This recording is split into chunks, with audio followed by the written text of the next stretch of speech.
up guys, Ted from Immersion here, and I'm back with another Dungeon Master Guild Spotlight video. I know I've been doing a lot of these lately, but I've had a backlog, and I just haven't felt right not filling it out. So right now, the video that you're watching is the last one that was requested from a creator to do. I do have 3 additional ones after this that fans have asked me to do, ones that I already have in my possession. Some pretty popular ones as well, an adventure, and then 2 other massive modules. But let's talk about what we're going to go over today. This is Sorrow's Ruin from Blaze Wigglesworth, at least here on the Dungeon Master Guild. It's also Nimbus of Legend Games on Twitter, so that's at Nimbus of on Twitter. There'll be links in the description to all of this. But Sorrow's Ruin, I was just approached to see if I would want to do a module review. It is a level 1 encounter as it stands in on the Dungeon Masters Guild. But if you know anything about me and my channel and the games that I've played in the past, back in 2015 to recent, even in most recent campaigns, the Faerunian god Ilmater has had a special place in the heart of one or some of our players. So the fact that this is focused on Ilmater really just made this jump out to me personally, so I have a passion to go ahead and unveil that for you. So let's jump over here. So here it is on the Dungeon Masters Guild. Again, it is $1.95 to purchase. I was gifted this to do a review of it, but again, the review and what's in it is my opinion, and my opinion alone, not affected by that. Also, as it is a paid module, I will not be revealing the entirety of everything, as that takes away the drive for you to go ahead and purchase it. But let's read what we have here on the DM Guild. Sorrow, the prophet of Ilmater, needs your help. The rising power of the Dark Gods threatens the small town of Secomber, and with it, the entirety of the Western Heartlands. Focused on story, setting, and lore, Sorrow's Ruin offers a challenging, immersive, and rewarding campaign kickoff for level 1 characters. Don't let your players miss out on their destiny. Pick up Sorrow's Ruin today. Set in the Western Heartlands of Faerun, Sorrow's Ruin is an introductory adventure for the Forgotten Realms campaign setting, ideal for 4 to 6 level 1 characters. To stay up to date on the Chronicles of Sorrow, follow the author on Twitter at Nimbus of. So this is only part 1. Part 2 and other future parts will come out when they are ready. I will most likely be doing a review of those once they're out as well. As you can see here, there is 2 reviews here. We're averaging 4.5 stars. So let's go ahead and dive right in. So here's all of our background information. Intro. Cursed with the gift of wild magic, Sorrow is a woman possessed by destiny and contradiction. A prophesized champion of good, she remains a prisoner of the past. Her only chance is a band of courageous adventurers. They must retrieve the jeweled martyr's heart to free Sorrow from her life of exile. A 1-session adventure for first-level characters. So I read through the entire adventure. As you can see here, it's 32 pages long. I believe there are some maps at the end, but we'll get to that as we scroll through.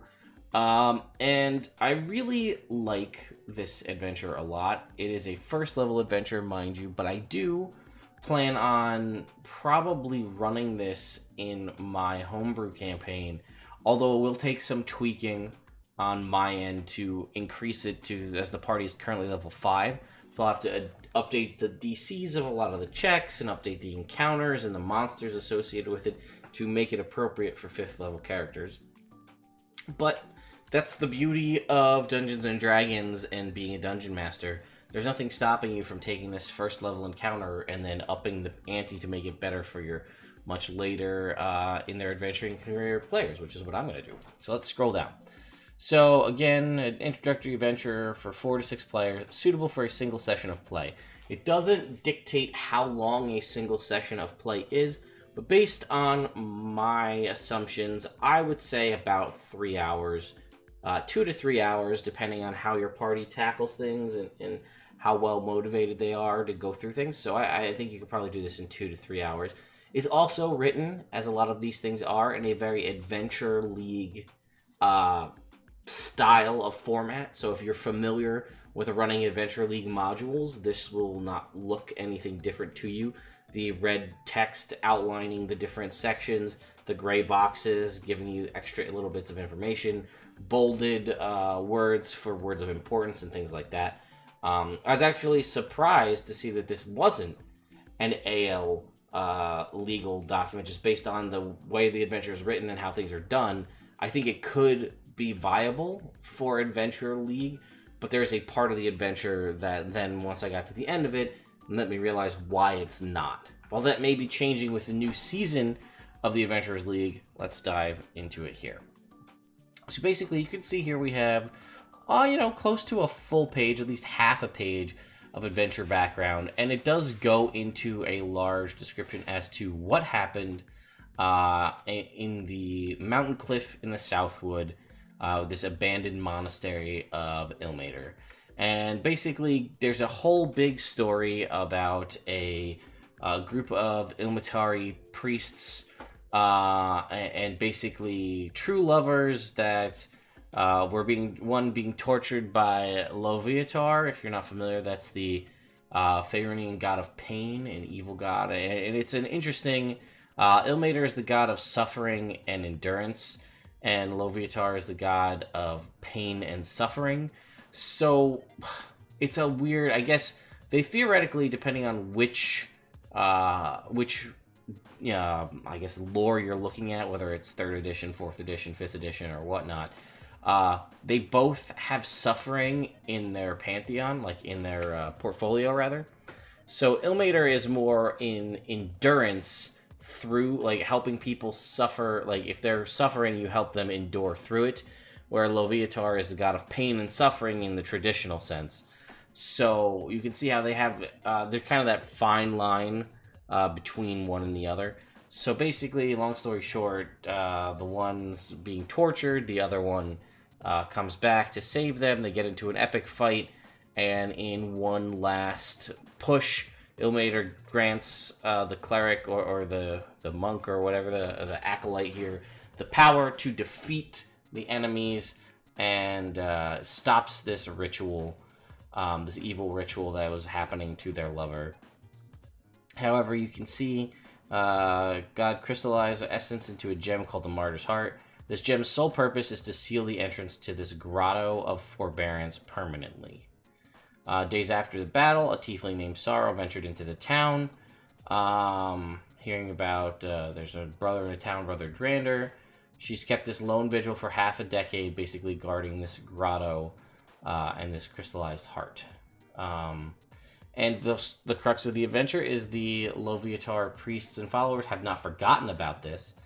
And she basically is a prophet and has visions that things are going to happen, and the parties need to retrieve the gem and save her from this decade-old vigil.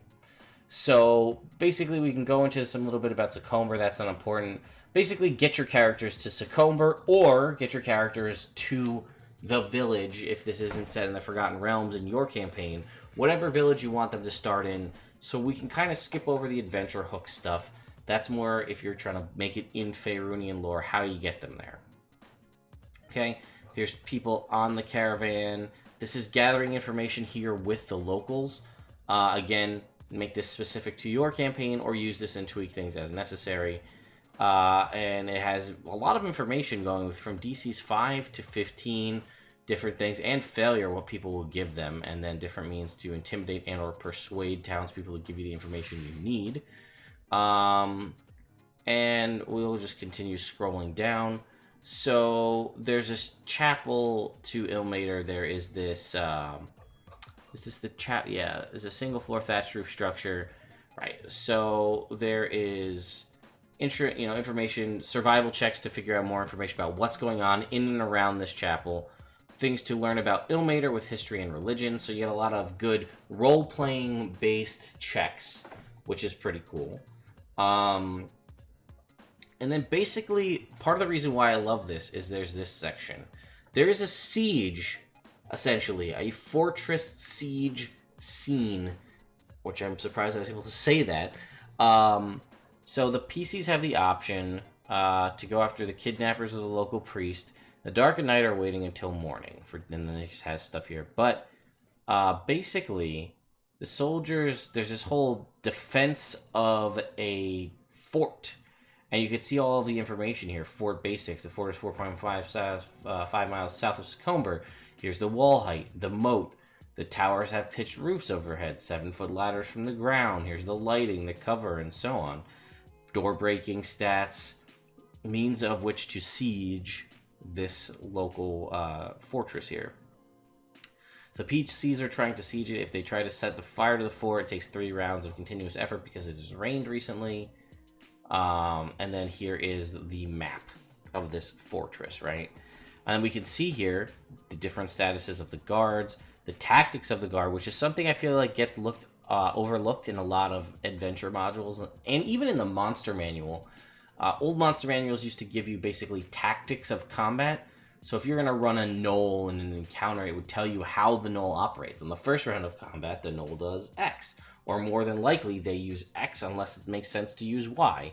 And that kind of stuff is missing from a lot of, base core things for 5th edition, but also gets lost in the shuffle in a lot of adventures. So to have the tactics that these soldiers will undergo is, I think, relatively important. Some information on role-playing the priest. And then basically, we have some stuff about a wilderness encounter. There's some boars here, and we got a nice little map detailing how that goes. And then basically we're going to show up to go to the Southwood to rescue Sorrow. So we're going to skip through this here. Some more information about the grotto and what's going on there. Here's a wolf encounter map. Again, very nice crafted maps. I don't believe these are exportable to... They look like you can copy them, but I don't believe they're directly exportable for you guys playing on digital tabletops, but still.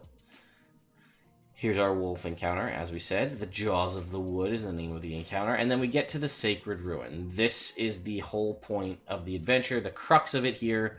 We can see we have, again, another nice detailed map here. And then here's some cultist encounters. Then we meet with Sorrow, how to roleplay her, and then all of the information that she is willing to share, all contained right here. And then she will give you information about her life if they ask, and then locations in the Shrine of Tears, and then the Grotto of Forbearance itself. Again, another nice, very well-detailed map, and we can see all the information we need to know. Ceiling, lighting, marsh, creatures, blah, blah, blah. We have our wandering monsters of various undead. Again, we have skeletons and zombies. If I'm going to run this for a 5th level group of adventurers, I'm probably going to make these not your average skeleton and not your average zombie, or perhaps not skeletons and zombies at all. Maybe we're looking at ghouls and ghasts, something along those lines. We have some more undead assaults here. And then we can scroll down here. We have the tombs of various people within the Grotto of Forbearance here. And there is specific little things you need to do to overcome them. And there are spell icons. I'll read this one here. Tomb of St. Cleopatra. Spada's tomb features a sarcophagus made of gray stone. Upon entering, you hear the sound of weeping. Tiny drops of water appear in the air above the tomb, dropping to form small pools in the lid of the sarcophagus before vanishing. A moment later, translucent prismatic letters float in the air. The words written in the common tongue say, "They have no power over those who humbly seek forgiveness. Let us pray." There's no skill check associated with activating this spell icon. When the first PC in this mausoleum prays for forgiveness, regardless of their religion or alignment, read or paraphrase the following. An image of a shield floats in a silver mist above the tomb. This image is a spell icon. It will remain in place for 12 hours before it fades. If PCs use Detect Magic, the spell icon radiates Abjuration Magic. Another point that I will continue to make, because I hate this about 5th edition, it's such a little thing, but let me know when I find a magic item in the Dungeon Master's Guide or anything else. They started to get a lot better about it in Tomb of Annihilation, as there is a lot of dangerous stuff that you're going to be on your guard checking. When things are detectable with Detect Magic, they got better about telling you what kind of magic. It's such a little thing, but it could go a long way into determining how the party goes about dealing with stuff. Like if this was an evocation magic thing, people may be like, oh shit, blasty magic, not realizing that Cure Wounds is an evocation spell, but you get my point. So anyway, radiates abjuration magic. The PC who prayed received the benefits of a sanctuary spell from a first level caster. Spirit of St. Cleopatra maintains concentration on the spell for its 1 minute duration. This benefit can only be conferred once every 12 hours. So there's cool stuff like this to give you in-theme Saints of Ilmater granting you abilities and powers. And we can see there's other saints here as well. We've got some shadows and a specter. Again, this could be easily improved to be a shadow demon. Perhaps, you know, what is it, a poltergeist, I think is a higher version of a specter, or just a straight up ghost. And then we have Sorrow's Penance Paid here, the seal to kiss end piece, and then the aftermath. So, the most important part that I love about this adventure, and the reason that it's probably not and wouldn't be Adventure League legal, is the Veilguard Spire. If things go well and the party doesn't die, theoretically this is for level 1 adventurers, they could get that fortress that they tried to siege earlier in the episode. Unlike other fortresses and strongholds mentioned in the DMG, it's in poor condition. There's no staff to tend it, and is presently little better than a ruin.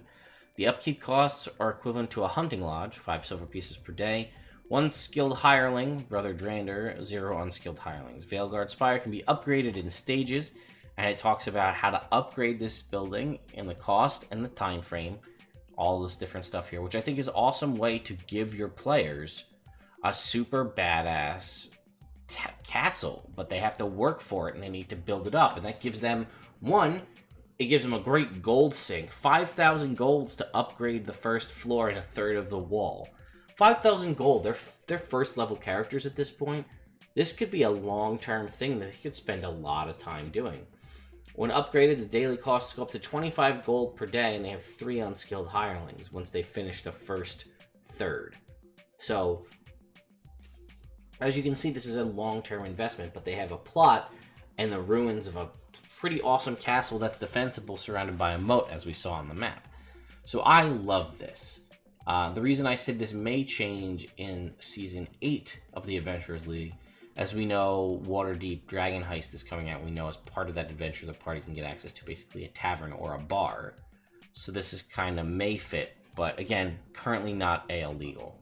And there is one magic item, the Ring of the Veilguards. Upon accepting their roles of the, as Guardians of the Western Highland, he provides them each with a magical ring. And this, again, these two conspire to make a very just awesome combination, and we'll see why. Right? This ring provides one-way travel to Veilguard Spire, the castle that they may have just gotten.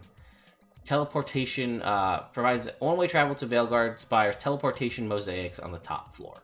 It allows for error-free teleportation and functions across planes. When the amethyst glows, I guess there's an amethyst and a sapphire.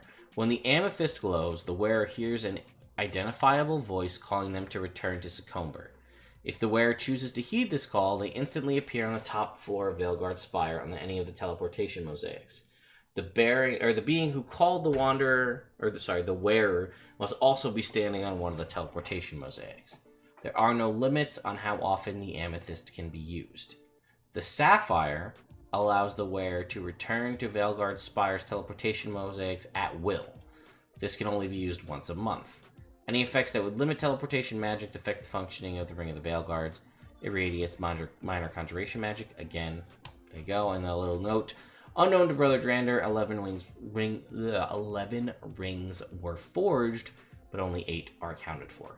So again, this gives you an awesome plot tool as a Dungeon Master that whoever you have set up, whether it's Sorrow or your own version of any of these NPCs, can call the party back to this town, to their castle, at any point, activating this amethyst ring. So if you need to get the party out of a situation, or you want to further the plot back where they were, you can have them activate the amethyst to call the party back. Or, if the party wants to go home, they can activate the sapphire and go home, but it's limited to once a month. It's also a great oh shit button for the party, and a pretty cool way to get them out of like a potential TPK scenario. Granted, they need to be able to activate the ring, so if the party members around them are unconscious, then it doesn't work. They can activate the ring to go back. the other party members need to be conscious enough to activate the ring.